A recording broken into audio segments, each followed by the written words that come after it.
It's Yeah. actually part of one of my daily stresses as someone that talks founder to founder. Like Mm-hmm. it's as if you have to convince your client that hey, you have to pivot or else you'll run out of money, right? Mm-hmm. Wow, then I'm Sean Gold, today's guest on ToolThinker. Would allow me to let go of my 9 to 5 job. Let's dig a little bit deeper. Who do we really want to target here? And that's where you live. Sometimes. If you love long night, then be a startup founder. Just do it. Take the leap. I always said it, the boss, even for the money that we're earning. You have to pivot or else you'll run out of money. Welcome to ToolThinker. So at ToolThinker, our goal is to accelerate startups, and we do that through framework thinking, through tactics, and providing them resources like coaching and stuff like that. So we're just going to interview you today in terms of your background on startups mostly, because that's our niche. Yeah, sure. No problem. Okay. So where did you grow up? How did you get involved with startups?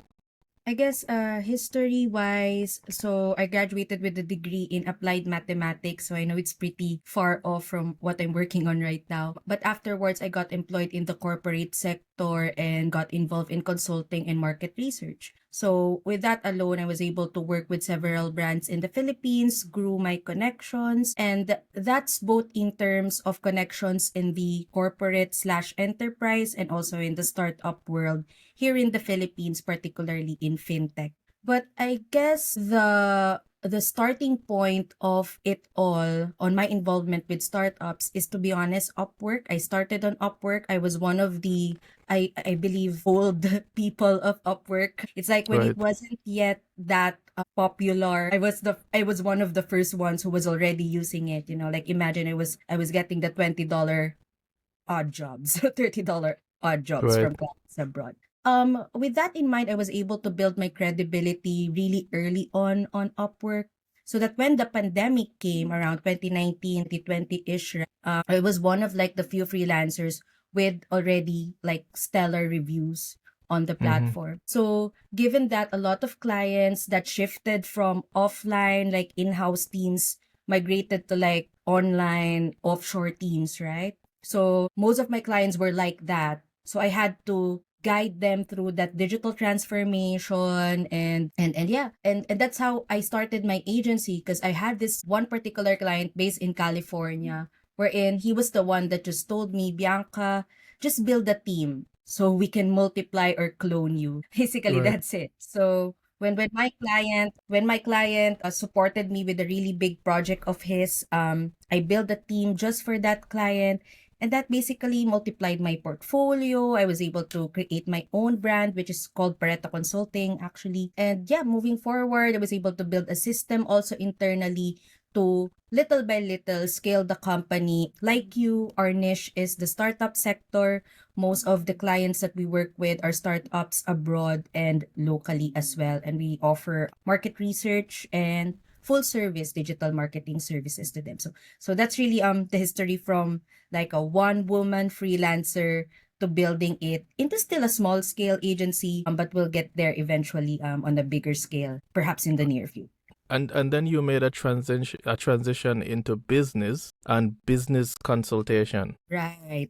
So I So know it's a little bit odd, right? So yeah, how but I mean for the people out there, like without formal training, any courses, did you take any courses to learn about it? yeah, I took a lot of courses actually just to be on the same level of terminology with other business founders. Right. So I guess the good thing about learning mathematics is that you'll be able to get that critical thinking, Yes. logical framework thinking skills, right? I think that's the core principle of any math degree, whether you study engineering or whatsoever. And given Mm-hmm. that particular framework, I also studied in a lot of like Coursera courses, for example, just so I can learn the terminologies of entrepreneurship.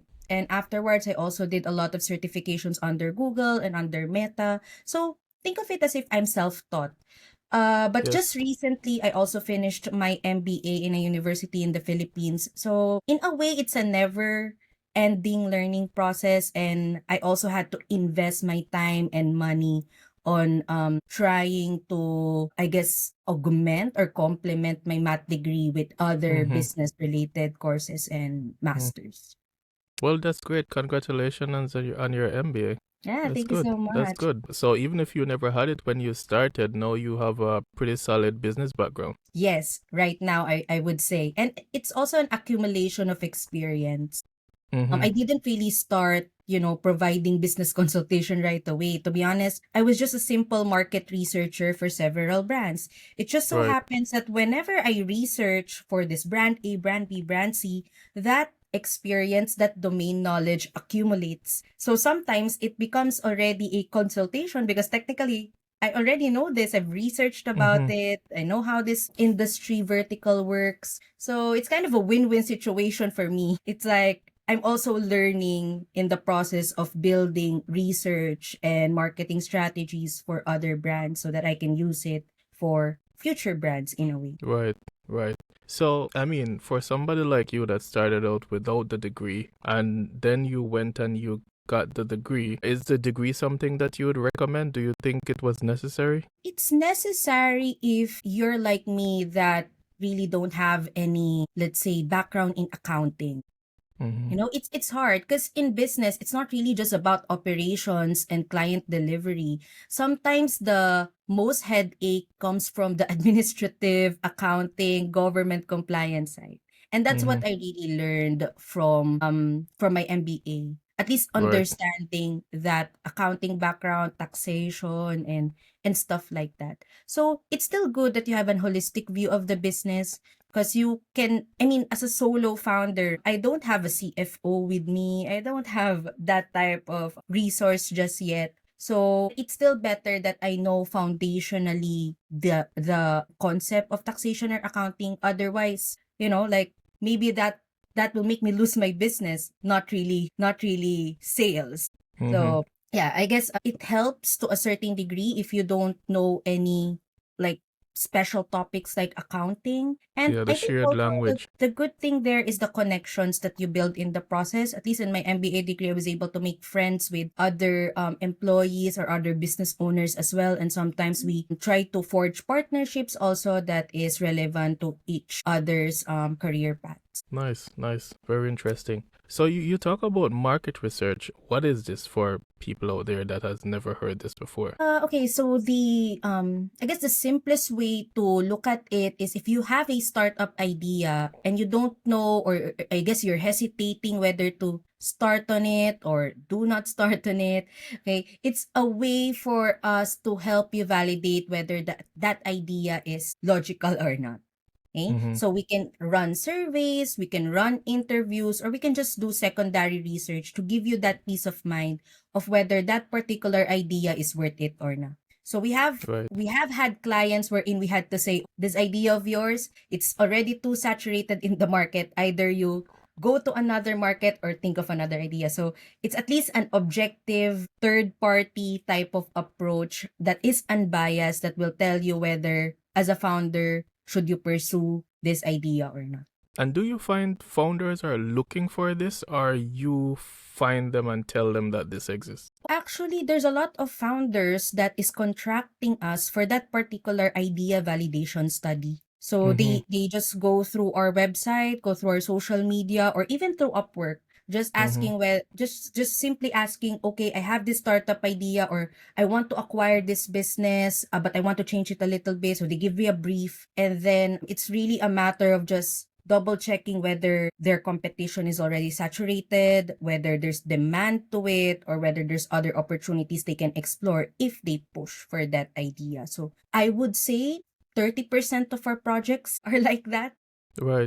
Right. And what scale of startups are usually like? Are these people with a lot of money with investors already, or these are like solo entrepreneurs, early stage startups that are contracting you for this? Actually, very solo entrepreneurs. Normally, they still have their full-time jobs with them and they work on their startup at night. Mm-hmm. So it's also for them, I guess, they want that sense of entrepreneurial freedom, right? So they go to me and they would just ask, okay, I have this business idea that I think would have would allow me to let go of my 9 to 5 job. That Right. type of situation. So that's the usual story I hear from these founders. Okay, that's great. I'm surprised that a startup, someone that's doing a startup, knows about market research. That because usually if you don't know anything about business, how do you come to know that that's the step that you should be taking to validate your idea? Because usually they have a lot of difficulty validating their idea and they don't know where to start. They don't know how to get it done. Yeah. Right. So that's why my framing on Upwork or on my website is I am a consultant. So normally that's what they do first. They consult and then I offer to them that market research a solution. But to be honest, there's really still a lot of founders that knows market research is the first step. Why? Yeah. Because most founders that I've met are also working for startups, number one. And number Okay. two, normally they're like in the product management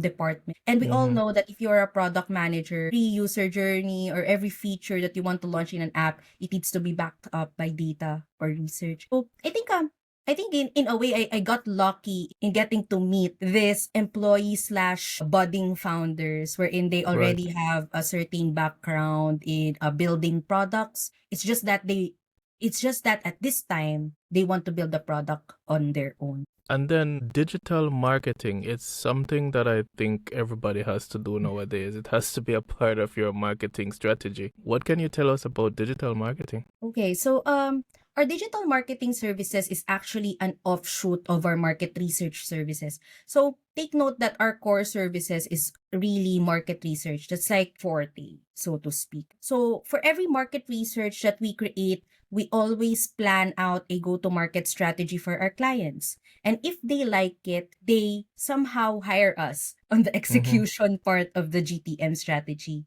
as well. Mm-hmm. So on our digital marketing services, we don't normally have contracts that say, okay, we'll only offer you social media content 3 times a week, etc., etc. We're not that kind of agency. So our contract is actually built for flexibility and the ever-changing needs of startups. So it's flexible in a way because we're not giving them certain limitations versus what other agency does. And what we make sure, or what we at least ensure as an experience for a startup client, is that they can change their mind in the middle Mm-hmm. of the contract. Like if they Mm-hmm. think, okay, TikTok marketing is not working, let's drop that. We don't need to review the contract again. Okay, Right. let's just review it on the sprint. If the data tells us it's not effective, then let's move to another type of channel or Right. what's. Right. Right. So that's how our digital marketing contract works. And then the contract does not include the payment for advertisement, right? That's separate. Yeah, ad spend is separate from the retainer fee, but our difference with other agencies is we actually do not charge that ad spend management fee. So Mm-hmm. normally other agencies would charge a percentage of the ad spend, Right. but for us we don't do that. Okay. So go to market. That's a different phase, right? Yes, A that's right. different service that you offer, right? Yes, that's correct. Okay, how does that one go? Yeah, so for go-to-market, the good thing about this is we already have a research department that has already planned out like the strategy for a particular startup client. And if they want to proceed with the execution phase, we already have a marketing team as well that can plan out the sprint of that particular GTM strategy. So it's really a matter of the decision making on the founder whether to follow the GTM strategy that we've designed or adjust it accordingly. But I guess the good thing about our current work process right now is that since we are working on a sprint level, really depending on the data or what the insights what the insights from a particular campaign show us, we can adjust the GTM strategy right away. Because for Mm-hmm. the go-to-market strategy, sometimes you still learn outside of what we collect from our primary and secondary research. Like it happens to us wherein our GTM strategy, we had to adjust it after a couple of months because the initial strategy wasn't working anymore. Mm-hmm. Mm-hmm. Right? So there's still adjustments needed on that actual execution. But what's important is it's grounded by data, and that before you adjust anything, you need to try, of course, the campaign first and look at the data before adjusting whatever messaging or hook that needs to be adjusted. Right, right. Do you find when, say, for example, you have to pivot, do you find that it's difficult for clients to understand that you have to pivot? Because, I mean, if you're in startup for a long time, you know that pivoting is normal. But for somebody that's it's their first startup, do you find it difficult for them to be aligned with that pivoting that you have to do? Okay. Maybe if you were talking to me, I guess 2 years ago, I would say yes. It's Yeah. actually part of one of my daily stresses as someone that talks founder to founder. Like Mm-hmm. it's as if you have to convince your client that, hey, you have to pivot or else you'll run out of money. Right? Mm-hmm. So 2 years ago, that would be me. But right now, I've actually changed the way I select client partnerships. So right now, whenever I engage or potentially engage with a prospect or a client, I always want to make sure that we have a client agency fit or a good fit as a client and an agency.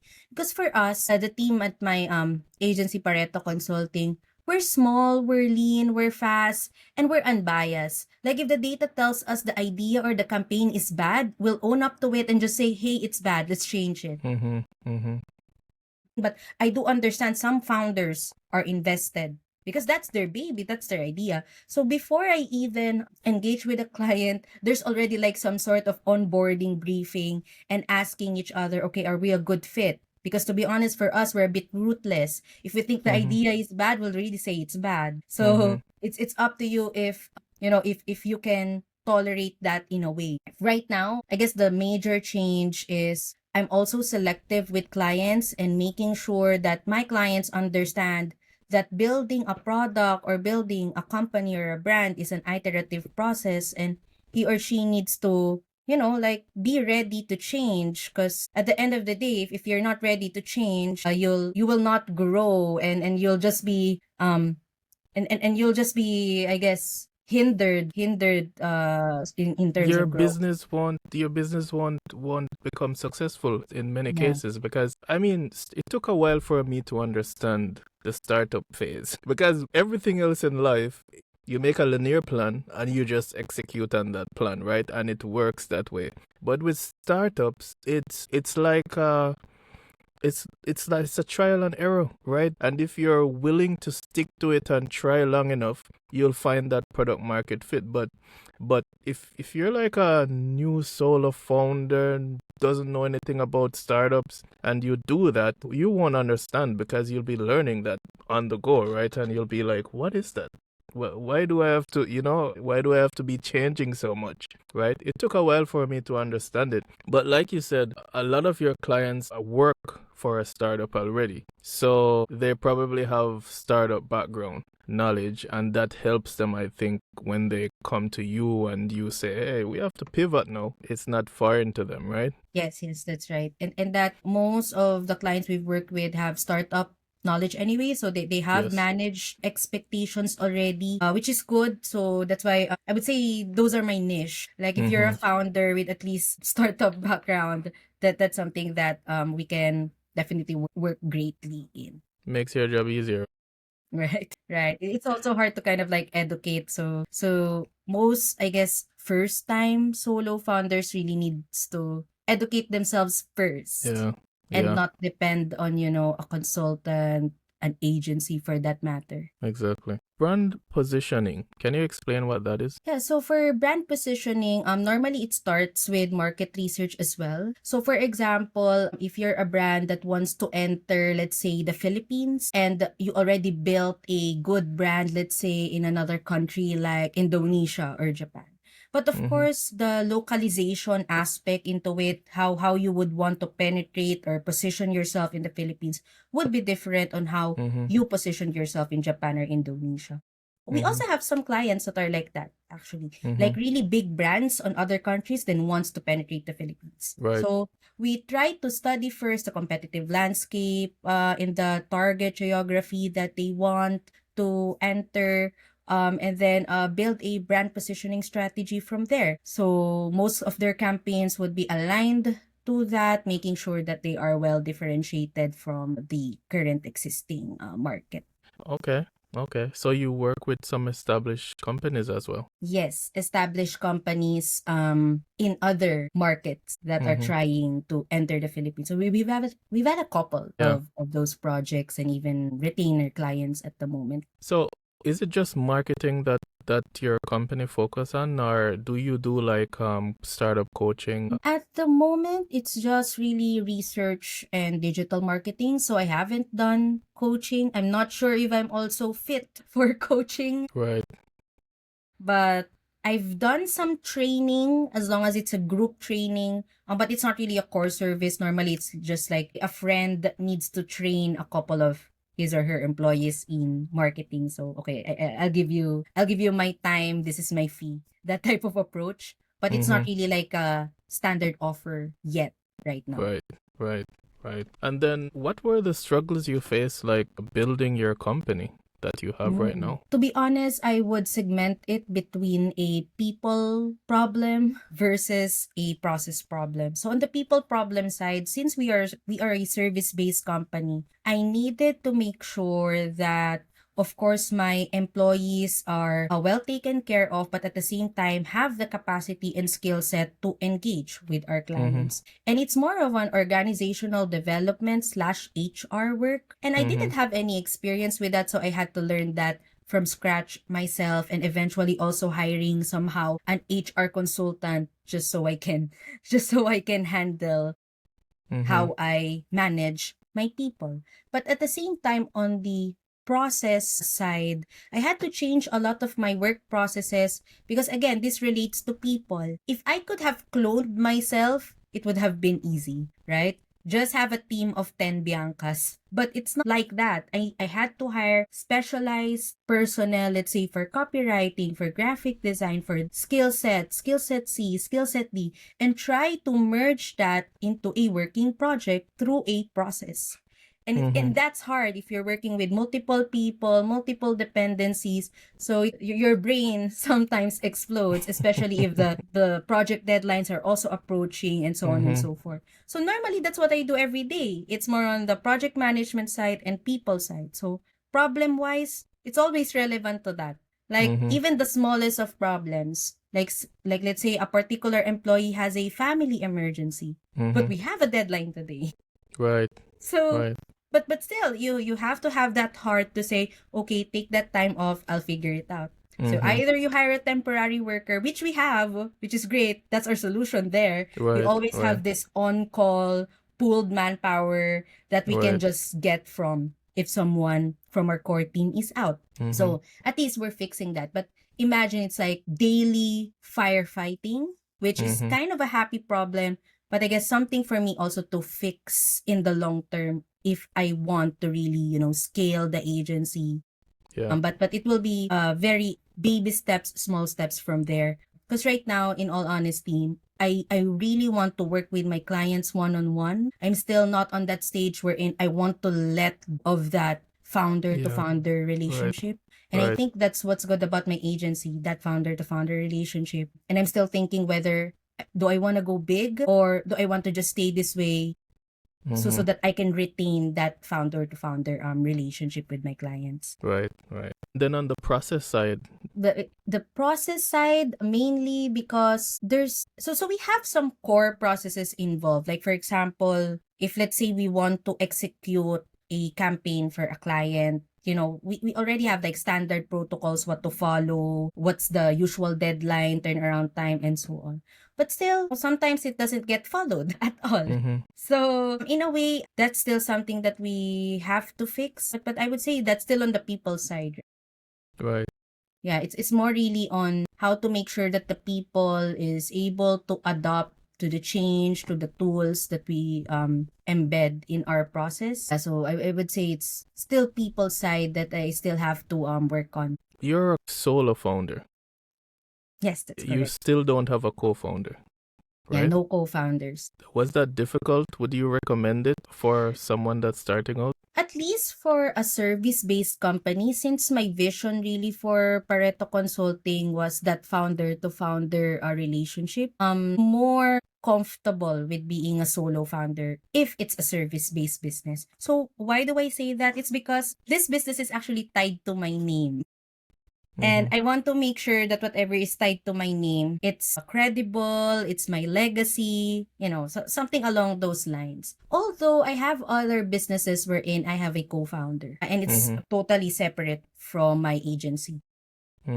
So I accepted co-founder roles because they needed my expertise on either Right. marketing or building the system within the organization. So as long as I think my skill set fits the founding team, I mean, I'd be happy to co-found. But yeah, similar to how I select my clients right now, I also select the people that I work with if I co-found a company with them. So we also need to make sure that we're a good fit. It's like marriage, so to speak.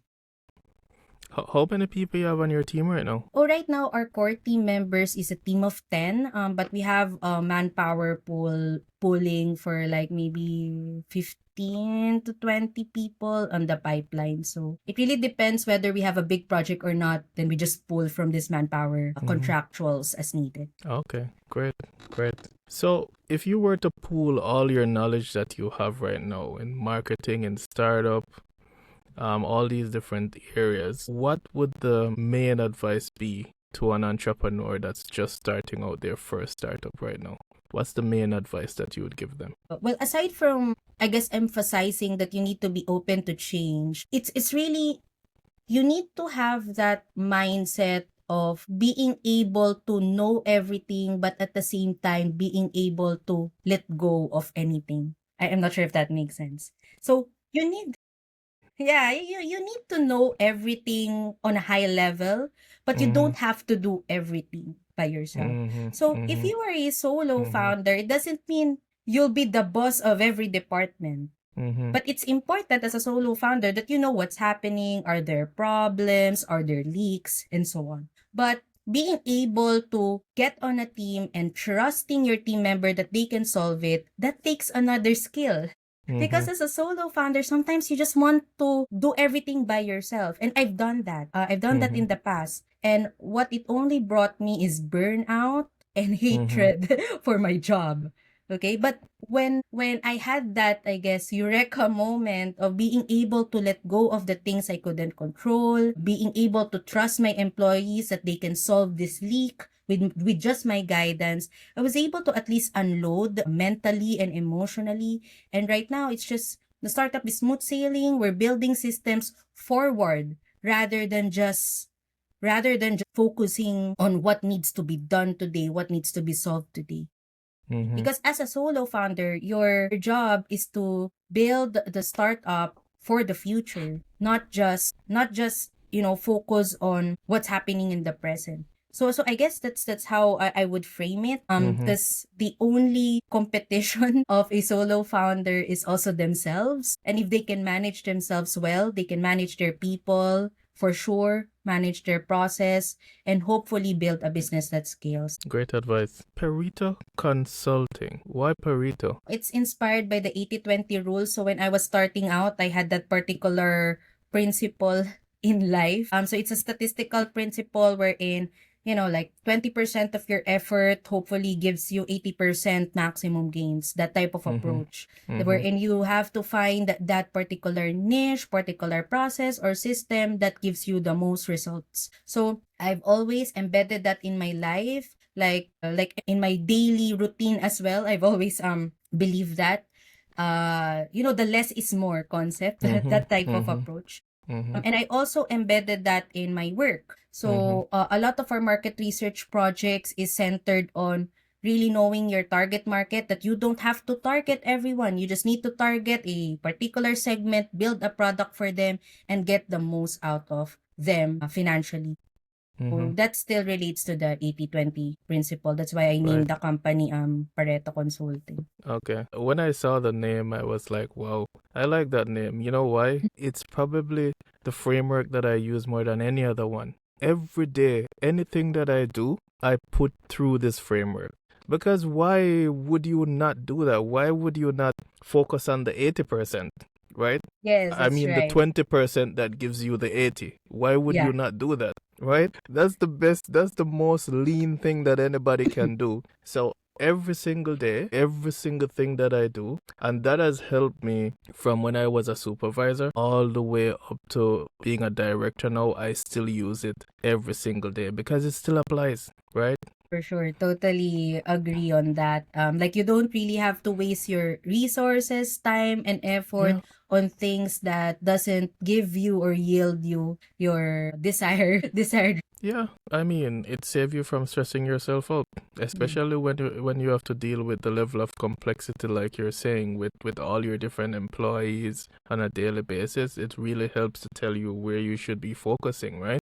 It's the number one framework that I would recommend. Is there any other framework that you use or recommend to like your clients? Be honest, core principle really is the 80-20 rule. But apart from that, it's really a matter of just energy management. So right now, I'm not into time management. I'm Mm-hmm. more into energy management. So basically, even in our HR process, we don't have any time in, time out. You don't have to work for 9 to 5 or 9 to 6. You just Hmm. have to work on your outputs and work during the times wherein you have the highest energy, Yes. right? So if you are a Wow. night owl, if That's you are a morning person like me, work during those times. I don't care. As long as you get the job done, the output submitted on the deadline, then we're good to go.